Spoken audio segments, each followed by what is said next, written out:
Қайырлы күн достар, бүгін біз сіздермен бауыр тортын дайындайтын боламыз. Бұл торт өте оңай дайындалады және дәмді болып шығады. Видеоны соңына дейін қарап, лайк басып, менің каналыма подписка жасауды ұмытпаңыздар. Мен ең алдымен бауырды осылай ұсақ бөліктерге бөліп алдым. Сыртындағы ақ пленкаларынан тазартып алдым. Содан кейін барып блендермен осылай езетін боламыз.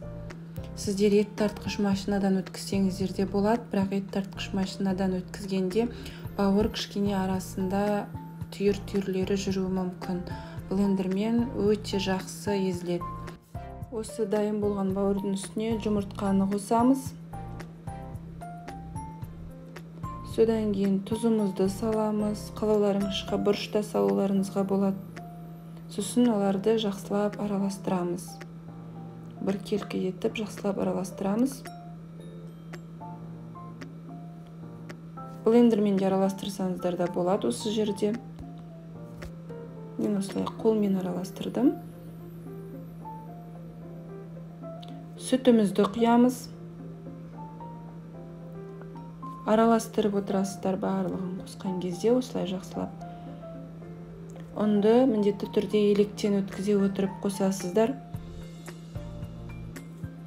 Араластырып, жақсылап. Бір келкі арасында комочектар қалып қоймасын.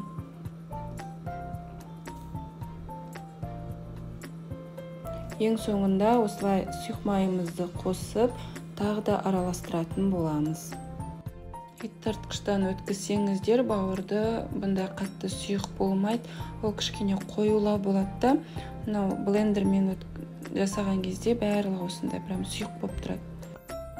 Міне біздің бауырымыз дайын болғаннан кейін менде блинный қоратын табама осылай кішкене мөлшерде сұйық майды құйып жағып, бауырымызды қоруға кірісеміз.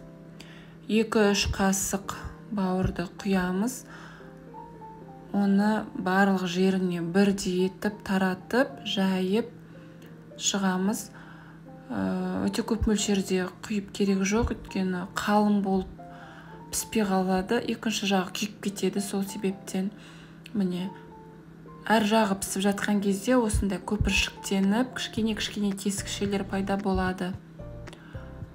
Ол бізде екінші жағының уже піскенін білдіреді. Сол кезде уже екінші жағын аудара берсеңіздер болады.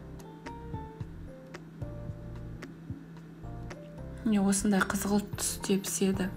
Барлық бауырды осылай біртіндеп пісіріп аласыздар. Сосын оларды жақсылап суыту керек.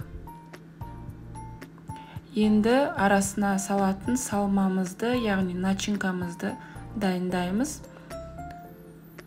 Қызып тұрған майға пиязымызды салып жақсылап тұрып қуырып аламыз. Осы қуырылып жатқан пияздың үстіне сәбізімізді саламыз. Екеуін бірге жақсылап қуырамыз. Осы кезде үстіне тұздап бұрыштасаңыздар болады, немесе барлығы қуырылып біткеннен кейін де тұздап бұрыштасаңыздар болады.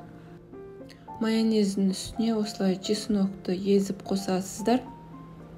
Сосын оларды барлығын жақсылап араластырамыз. Міне осындай болып, біздің майонез бен чесногымыз осындай болады. Крем сияқты. Енді тортымызды жинайтын боламыз. Майонез жағамыз торттың арасына. Осылай міне. Жақсылап тұрып бір келкетіп майонезді жағып шығамыз. Сосын кейін оның үстіне жаңағы салмамызды себеміз, начинкамызды. Тағы да сосын лепешкамызбен жабамыз. Осындай ретте майонез, салма, лепешка рет-ретімен қайталап отырып, тортымызды жинап шығатын боламыз. Міне тортымызды түгелдей жинап шықтық. Тортымыздың бетін мен әдемілеп жұмыртқаның сарысын үккіштен өткізе отырып, осылай сәндеп шықтым. Сіз өз қалауыңыз бойынша әртүрлі ас көктермен де әдемілеп сәндесеңіз болады. Тортты міндетті түрде отбасыңызға жасап беріңіз, себебі бұл торт тек қана дәмді ғана емес, ол біздің организмімізге өте пайдалы. Сондықтан сізде жасап көріңіз міндетті түрде. Мені белгілеуді ұмытпаңыз. Ас болсын бәріңізге.